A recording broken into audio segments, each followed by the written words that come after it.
నా పేరు doctor Dharmeshwar Reddy, consultant pulmonologist, Aster Narayanagiri hospitals, Tirupati.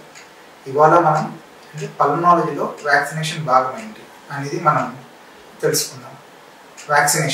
Vaccines అనగా మనం చిన్నపిల్లలకి వేయడం జరుగుతుంది. తర్వాత అలాగే బాగా ఏజ్ ఎక్కువైన వాళ్ళకి, అంటే అబోవ్ 50 years 60 years ఉన్న వాళ్ళకి కూడా ఈ వ్యాక్సిన్స్ అవసరం అనేది ఉంటుంది.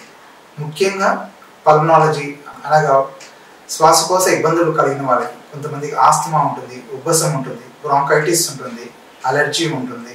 ఇటువంటి వాటితో బాధపడి రెగ్యులర్గా మందులు వాడే వాళ్ళకి కూడా ఈ వ్యాక్సిన్స్ అవసరం అనేది చాలా ఎక్కువ ఉంది. వ్యాక్సిన్స్ వల్ల మనకి ఏంటి ఉపయోగం? జనరల్గా మనకు ఒక వ్యాధి అనేది మైల్డ్, మోడరేట్, సివియర్ అలా 3 భాగాలుగా వెళ్తుంది. ఎవరికైనా సరే వ్యాధి వచ్చినప్పుడు మైల్డ్ రూపంలోనే వస్తుంది. ఈ మైల్డ్ రూపం కాస్త మోడరేట్ అండ్ సివియర్ రూపం దాల్చకుండా ఈ వ్యాక్సిన్స్ అనేవి తోడ్పడతాయి. ముఖ్యంగా ఎవరికైతే ఈ రెస్పిరేటరీ ప్రాబ్లమ్స్ అంటే శ్వాసకోశ ఇబ్బందులు అయితే ఉంటాయో వాళ్ళకి ఈ వ్యాక్సిన్స్ అనేవి చాలా అవసరం. ఇందులో ఏ వ్యాక్సిన్స్ మనకు అవసరం? ఇప్పుడు COVID-19 అంటే మనం ఈ కరోనా ఫేజ్ని దాటుకొని వెళ్ళాం. కరోనా టైంలో మనం కరోనా వ్యాక్సిన్స్ తీసుకున్నాం.